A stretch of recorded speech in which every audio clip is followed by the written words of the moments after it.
too late at night for the Europeans.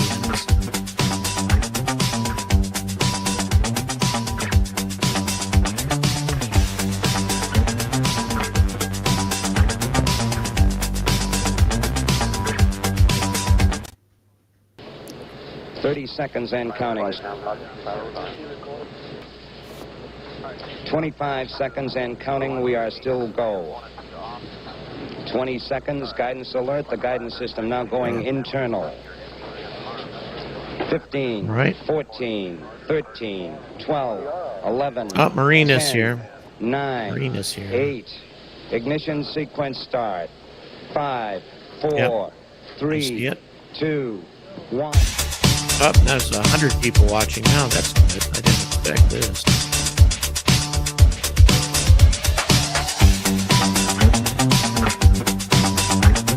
Thank you, 30.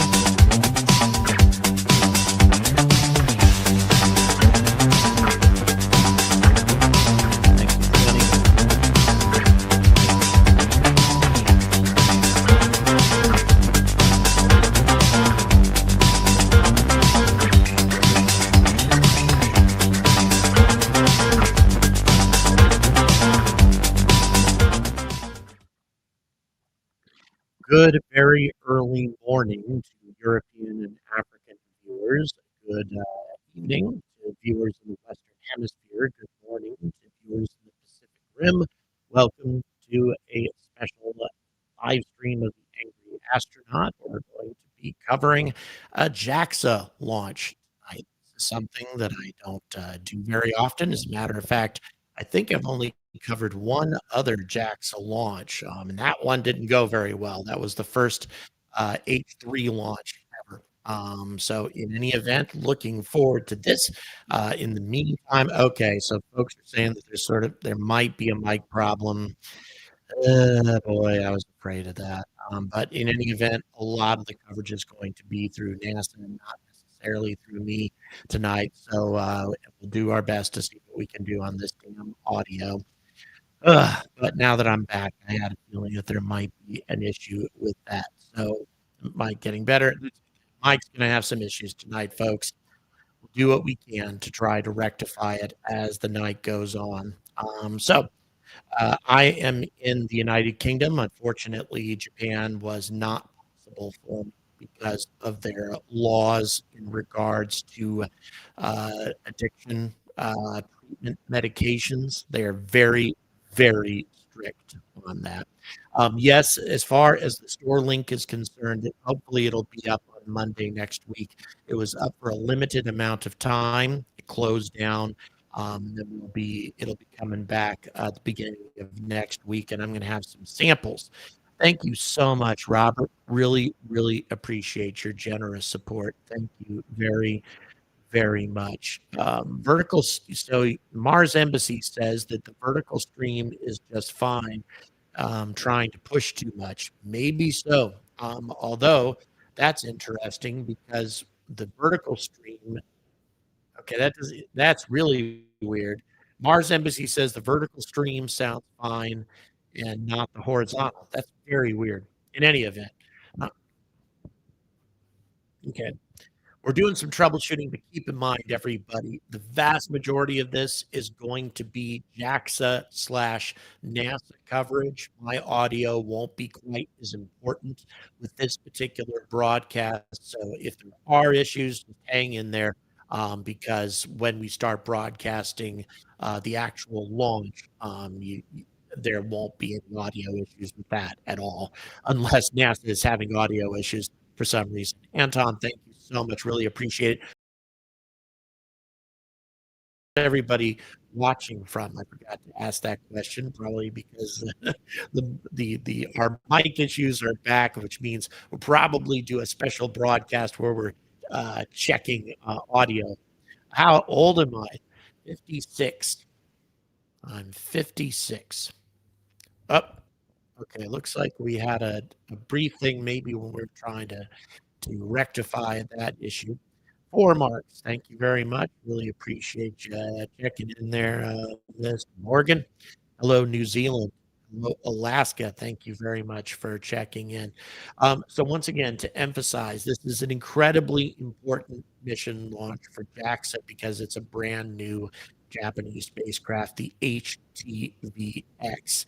Really, really important launch for them because they haven't had a functional resupply spacecraft since the previous decade, since 2019. Thank you very much. Hello, Azusa, California, and Maui. Thanks very much. Really appreciate it. Australia. Believe me, I really enjoyed the experience of visiting Australia. What a fantastic thing that was. Hello, South Carolina. Really, really appreciate you being here today. Hello, Roswell. Hello, Maryland. So keep in mind, another Australia. Thanks very much for being here today. And we also have the Netherlands. Looks like really appreciate you checking in Mississippi, my dad's home state. He's from a little town called Amory, Mississippi, actually. So Houston, Texas. Thanks very much for checking in today. And let's see, who else do we have watching? Once again, not a huge crowd. I'm not surprised. It's the middle of the night. Can't expect too many Europeans to be watching at the moment. And also, a Japanese launch is not as exciting to a lot of people as the SpaceX launch. But once again, super, super important launch for Japan. John Morgan, thank you so much for the tenor. I really, really appreciate that. Once again, very important launch for Japan. This spacecraft can carry. Okay, so it looks like NASA's gone live. We're going to go ahead and bring them on. BJ, thank you so much for your support. And I'll cut in with commentary as the broadcast continues. Let's bring NASA online, please.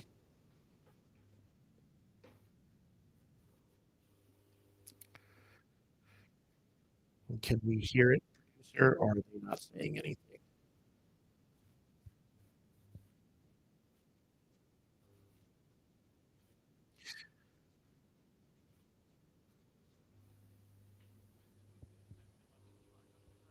Okay. Are you guys hearing audio from NASA and JAXA? Because I'm not hearing anything.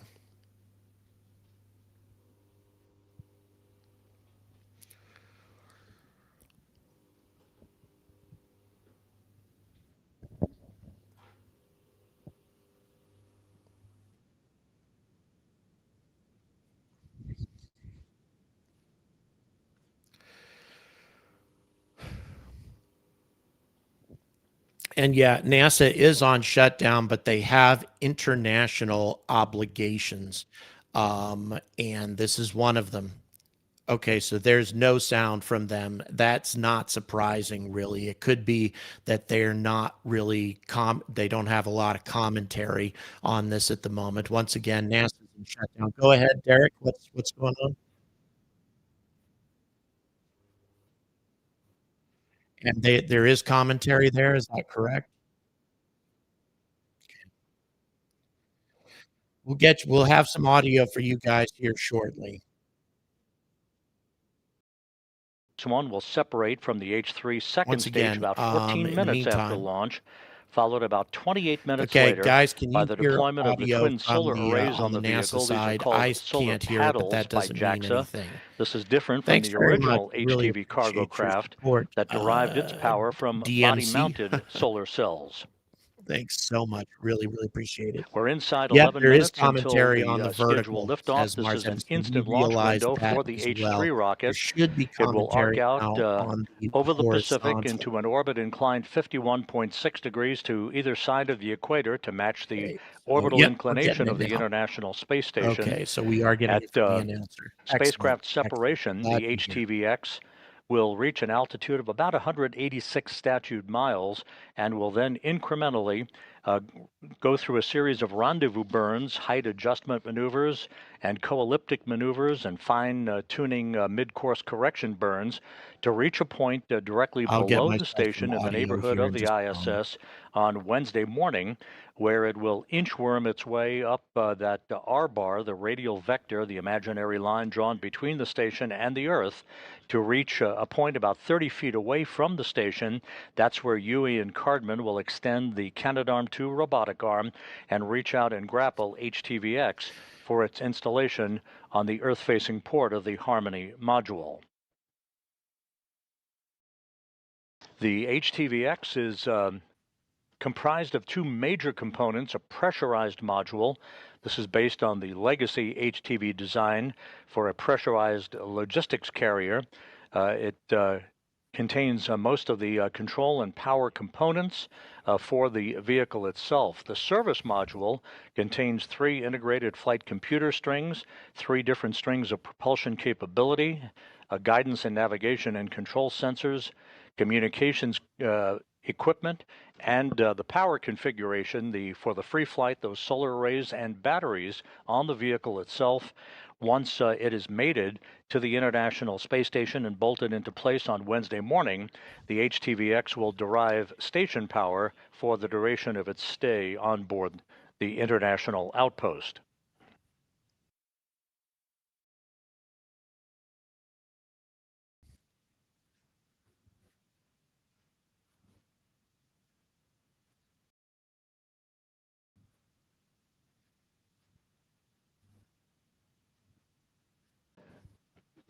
You can see the countdown clock at the top of our feed, courtesy of JAXA, the Japan Aerospace Exploration Agency. Very beautiful region as we are now Japan, inside 8.5 minutes until liftoff. Way there will be final systems Kyushu. checks by the engineers at the Launch Control Center in Tanegashima, the Takeshima prior to the ignition of the main engine and the solid rocket boosters. I really wish I was H3 there. rocket right now, will take it. off rather quickly, clearing the tower and arcing out to the northeast from the launch site.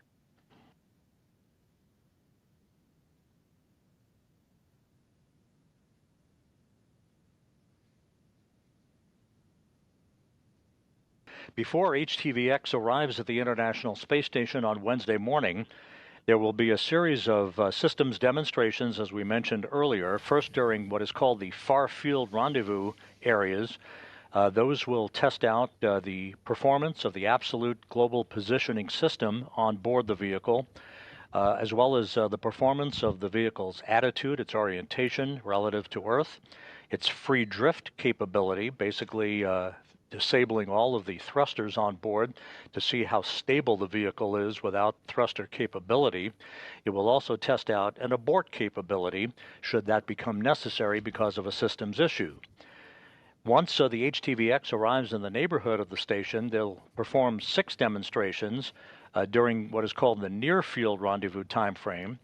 That will be assessed JJ, by I'll answer your question in a teams on second. console before the International Space Station mission management team meets on Tuesday to review the performance of those demonstration tests and provide a final go. Okay, JJ, just to answer your question regarding why are they doing this, the HTV-X is not a spacecraft that's designed primarily for the ISS. Instead, what it's designed for is for commercial space stations. They have established a very lucrative contract with a company called Voyager, which is also teamed with Airbus for the new Starlab space station that will be launching in a couple of years. And HTV-X, together with SpaceX, will be the 2 major resupply vehicles for this space station. And Mitsubishi Heavy Industries is one of the most important partners. They've really given them some important roles to play resupplying this commercial space station for the also known, as I said, the Starlab space station through Voyager and Airbus. We can go ahead and bring NASA back, producer. The liftoff time is scheduled at 7 p.m. and 15 seconds Central Time, 9 a.m. and 15 seconds Japan time on Sunday morning, and you can see mostly clear skies after a week's worth of inclement weather that delayed this launch by several days.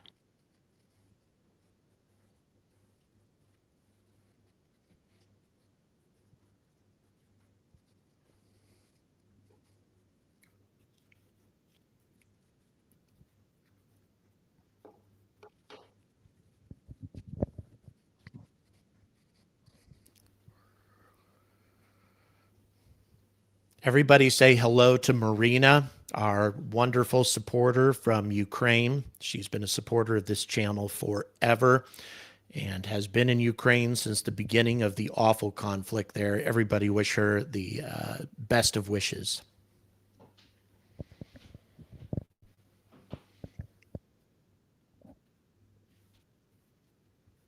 We've reached the T-minus 4-minute 30-second mark in the countdown. Again, the launch engineers in Tanegashima working no issues. The range is clear, and everything looks to be in good shape for an on-time liftoff. Hello, Farouk. New York, New York. Hoping to be visiting New York here in the next couple of months. Once again, reviewing quickly the milestones between launch and the rest of the ascent time frame. The solid rocket boosters will separate about 2 minutes after launch, followed about a minute later by the jettisoning of the payload fairing at the top of the H-3 rocket, within which the HTV-X1 cargo craft is encapsulated. First stage separation is scheduled 5 minutes after launch. It will separate from the rest of the stack. The second stage separation comes 9 minutes later at about 7:14 p.m. Central Time, followed 28 minutes later by solar array deploy.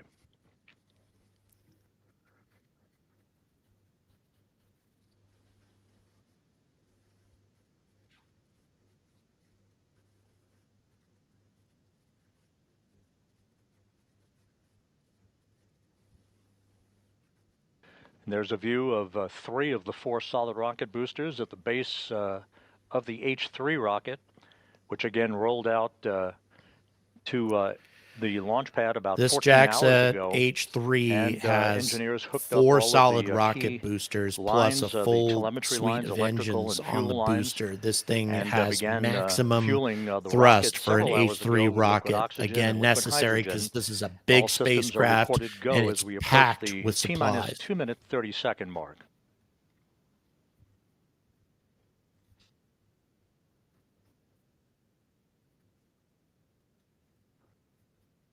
The first stage of the rocket is being purged right now.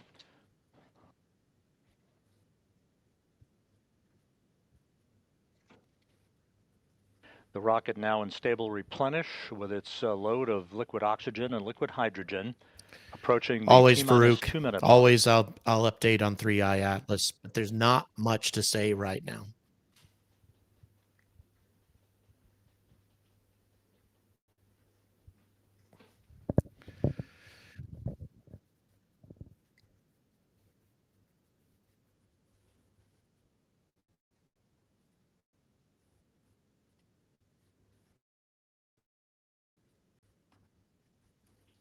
Assuming everything goes as planned, the HTV-X, this brand new cargo ship for JAXA, will arrive at the International Space Station on Wednesday morning, with capture scheduled at 10:50 a.m. Central Time, 11:50 a.m. Eastern Time.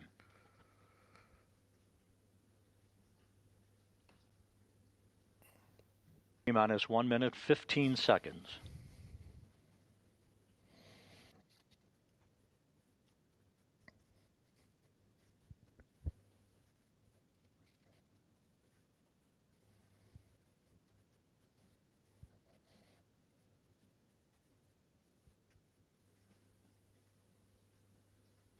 Just so you know, I'll be covering the docking as well. Less than a minute to liftoff, guys. Here we go. This is an extremely important mission All systems for reported, Mitsubishi Heavy Industries, for JAXA, for the future of space flight. Godspeed, JAXA. Godspeed, H3. Godspeed, HTV-X.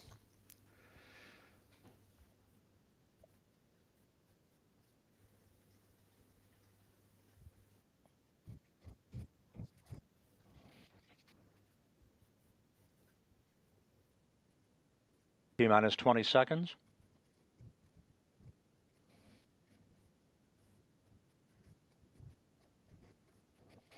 10, 9, 8, 7, 6, 5, 4, 3, 2, Here we go. Engine start, solid rocket booster ignition, Liftoff. Liftoff. Japan sending a new second-generation cargo craft on a delivery run to the International Space Station. Beautiful, magnificent liftoff.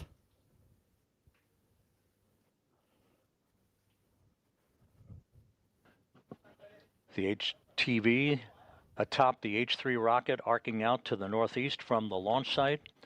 30 seconds into the flight, all systems reported go.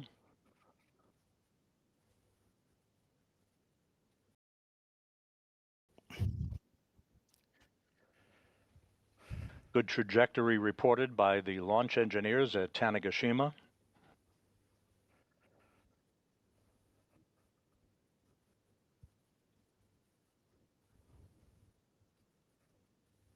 Looking good so far. The liftoff time confirmed at 7 p.m. and 15 seconds Central Time, 9 a.m. and 15 seconds Japan time on Sunday morning.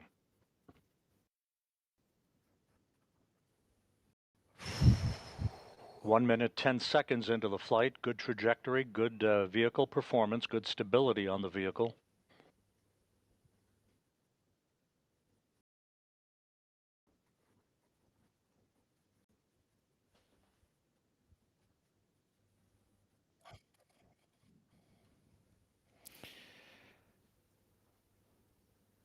All right, we're about 90 seconds into the flight. Good. Looking really good. We're expecting solid rocket booster jettison in about 20 seconds or so.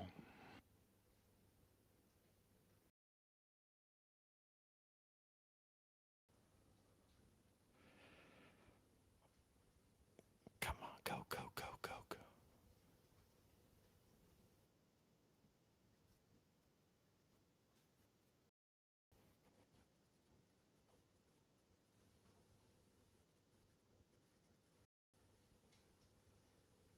And SRB separation is confirmed. Next up, the jettisoning of the payload fairing.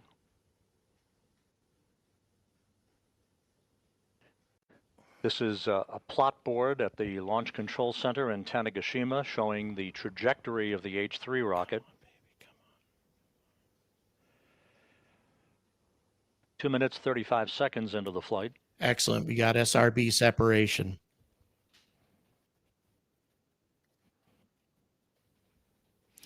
Once again, Japan doesn't cover these things like SpaceX. You're not going to get as many camera views, spectacular camera views during the flight.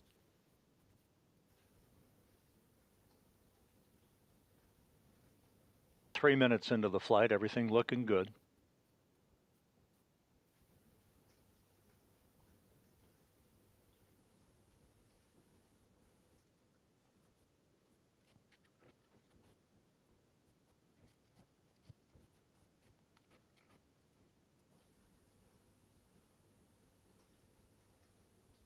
The reports from the Launch Control Center indicating good first stage performance, good trajectory on the rocket.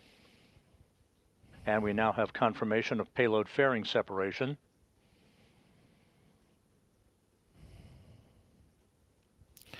So far, H3 performing very well. The thing we need to look for is that second stage ignition.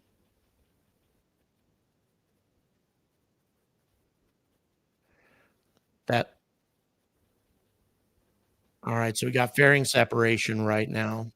Excellent. Things are still going really well.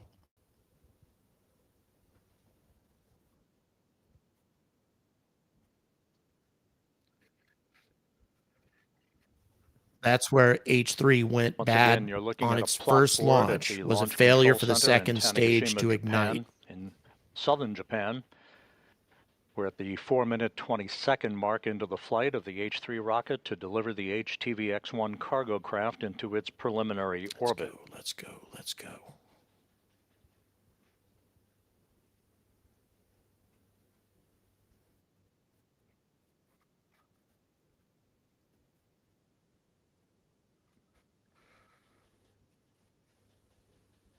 We're about 10 seconds or so away from first stage engine cutoff and separation, as you can see on the plot board.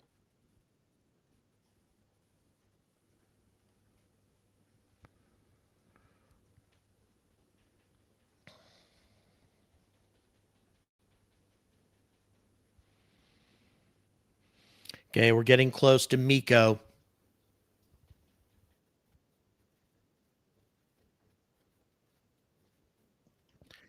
Heading towards MECO.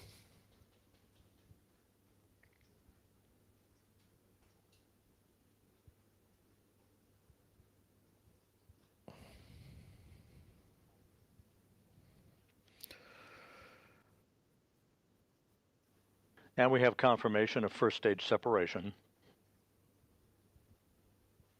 The second stage engine has ignited, up and running, looking good. Good trajectory, good stability on the H3 rocket, now running on the singular power of its second stage engine. Coming up on the 6-minute mark into the flight. Okay, we should... This second stage engine... Okay, do we have second stage ignition, though? That's the key thing. Will burn for about 9 minutes. Excellent. We have second stage ignition.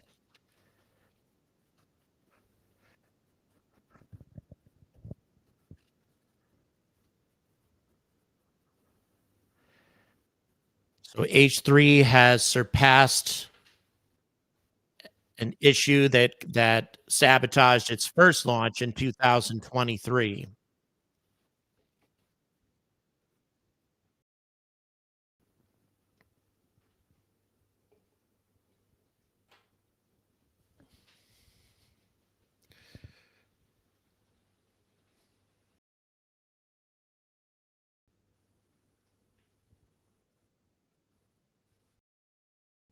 Once again, the launch of the Once H3 again, rocket, in terms of what the launch is all about, this is a brand new spacecraft for Japan, the HTV-X, that's taking supplies to the International Space Station, and it will take supplies to future commercial space stations in the following decade. So this is Japan's resupply spacecraft for the future.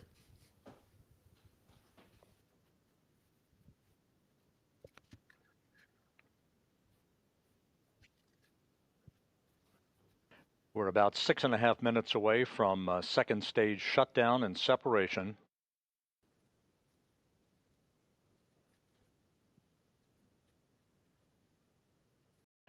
The HTV-X1 Cargo craft will reach a preliminary orbit about 186 statute miles above the Earth, and will begin almost immediately with a series of demonstrations of its global positioning system hardware.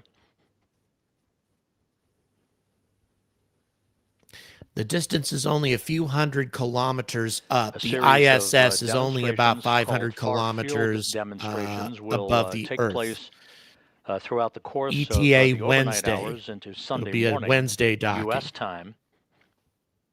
The first critical rendezvous maneuvers are scheduled for late afternoon U.S. time on Sunday afternoon, leading to a rendezvous with the International Space Station on Wednesday morning. 8.5 minutes into the flight, everything continues to look good.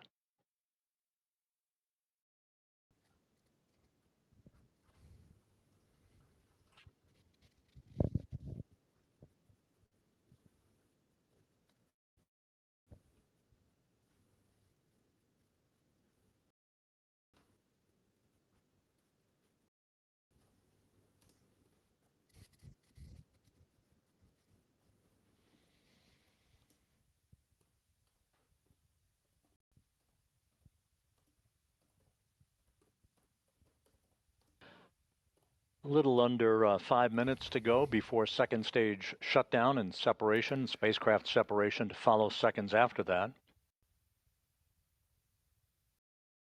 Good reports coming in from the Launch Control Center in Tanegashima. Good second stage performance, good vehicle stability.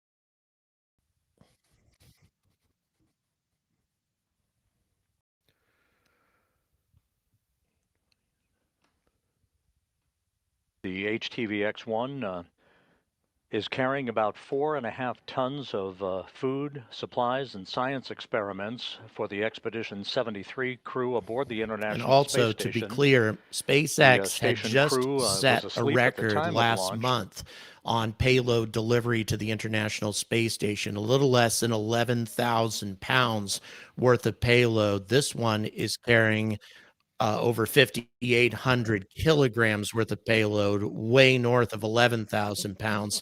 So this should set a record.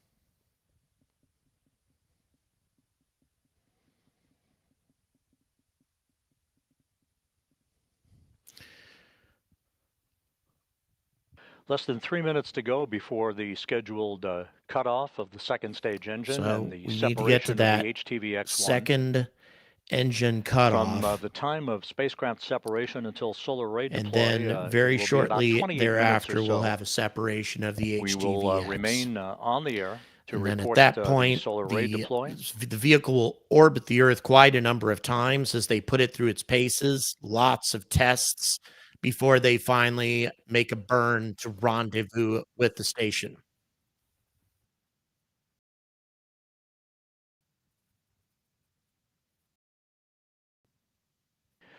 Just to repeat, a number of systems demonstrations called far field demonstrations and near field demonstrations will be conducted with the HTV-X1 Cargo craft. Basically, the engineers... that is actually true. However, 1420 megahertz corresponds control of this flight from with the Launch hydrogen Control Center engineers in and Tanegashima. I believe that ping happened at the time when it had that big gush of water. So we would actually expect that type of ping from this object with a big, ensuring that all of the big production of water HTV-X1 demonstration tests are conducted as planned before the HTV-X arrives in the neighborhood of the space station on Wednesday morning.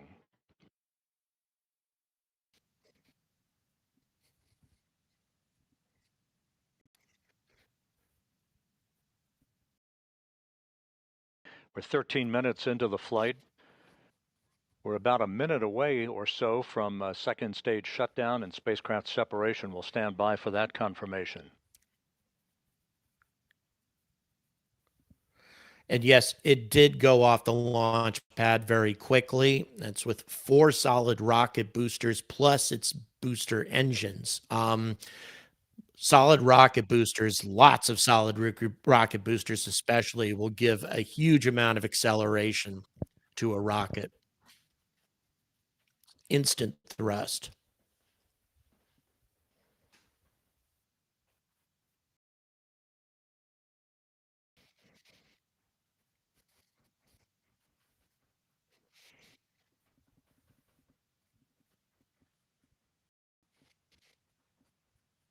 Approaching the 14-minute mark into the mission, standing by for second stage shutdown.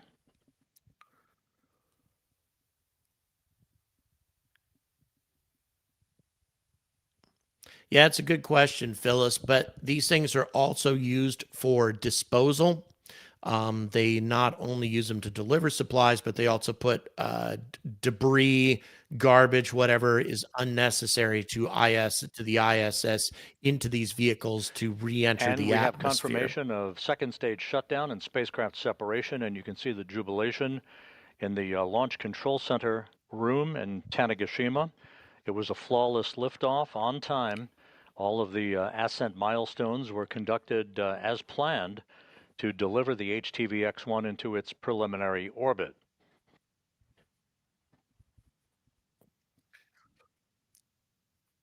All right, second stage shutdown. HTV-X has successfully separated a successful flight for H3, the HTV a control room in successful, Scuba, at least at Japan. this stage. Now it's up to HTV-X to get the rest of the job So done. HTV-X1 is But now as far flying as free the from flight its booster. is The concerned, and as H3 far did as its job, H3 is concerned, delivering this was HTV-X1 a into its preliminary spectacular orbit. success.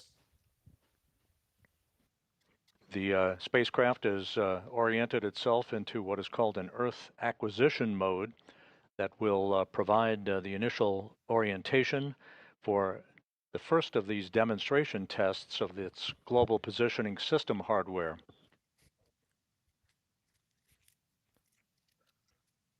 Thank you, Drab. I appreciate that clarification on the ATV, the European ATV. By the visiting vehicle it was a officer long time ago Mission that Control happened. From HTV-X1, as it is being relayed from the HTV control room in Scuba, Japan.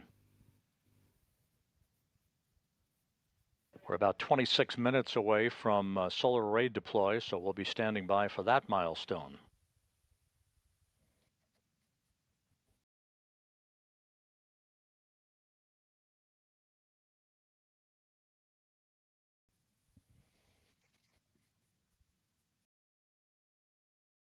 Once again, this is about a 3.5-day journey for HTV to reach the International Space Station.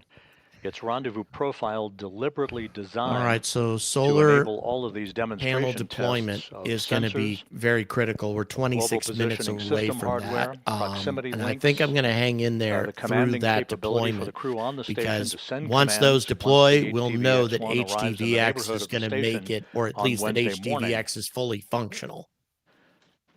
The vehicle will reach a point directly below the station called the R-bar. That's the radial vector, the imaginary line drawn between the station and the Earth, at which point the HTV-X1 will be commanded to slowly but surely make its way from what basically, if you looked at a clock, would be the 6 o'clock position all the way up to the station, stopping at various points for systems checks, not only by the flight control team in Scuba, Japan, but mission control here in Houston, led by Flight Director Fiona Ankoviak.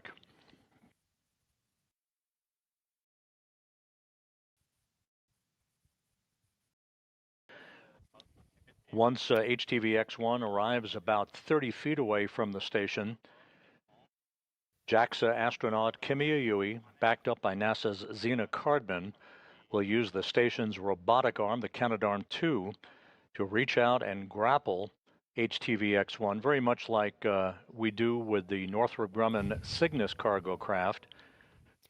Once Yui and Cardman have grappled HTV-X1, they'll hand over the robotic chores to the robotics officer here in Mission Control, who will maneuver HTV-X1 to the nadir, or Earth-facing port of the Harmony module, for its slow but sure inching towards the common berthing mechanism on the Earth-facing side of Harmony, for its installation and then its bolting into place for its 3-month stay.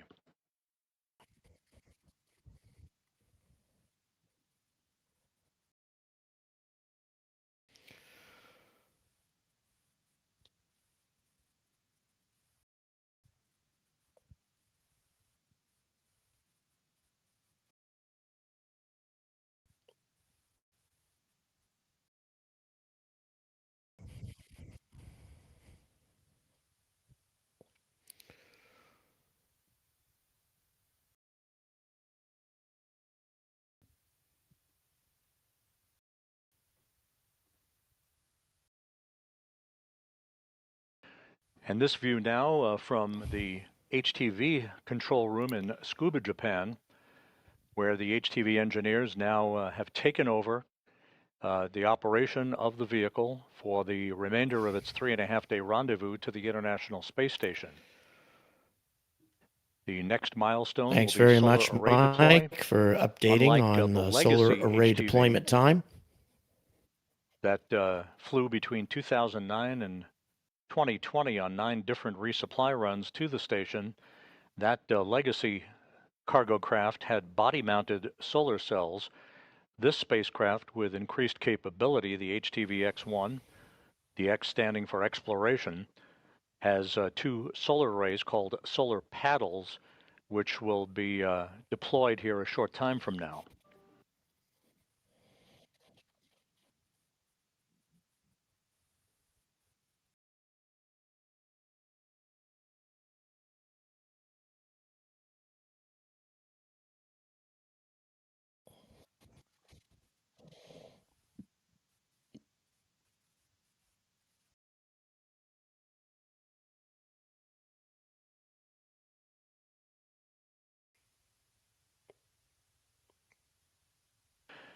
This is Mission Control Houston, and never a dull moment, never a surprise, but the flight control room in Tsukuba, Japan now reports a nominal deployment of the twin solar paddles. The solar arrays are out and generating the correct electrical output.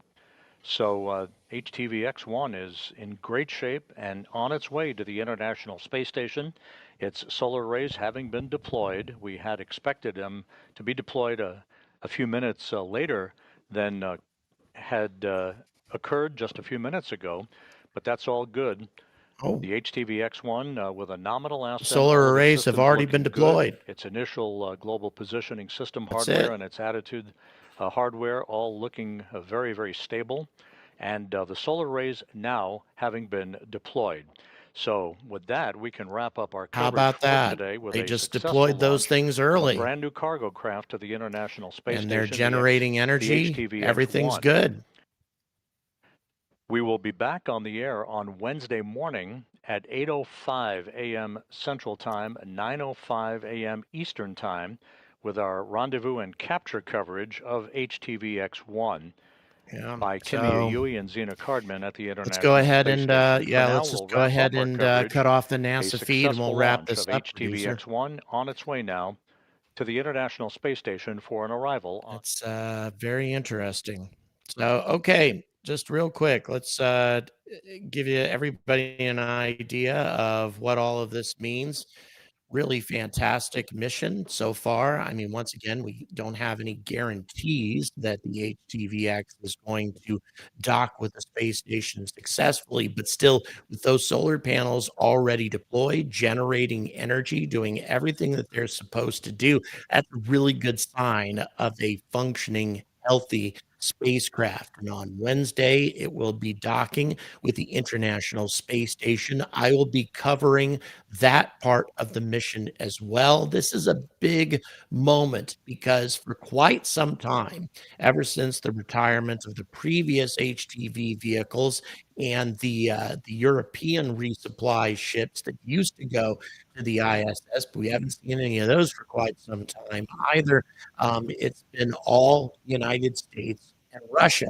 The Russian Progress resupply ship, and the American Cygnus, and the Cargo Dragon. So now that Japan has re-entered this arena, and now that they are part of the resupply plan for the International Space Station, that really gets Japan back into the thick of things. And not only that, if they can demonstrate that this spacecraft does a good job for the ISS, that means it'll be doing a good job for commercial space stations in the future. And as I mentioned at the beginning of the broadcast, they already have a solid relationship, a solid contract built with Voyager / Airbus and their private Starlab space station that will be launching on a Starship within the next couple of years.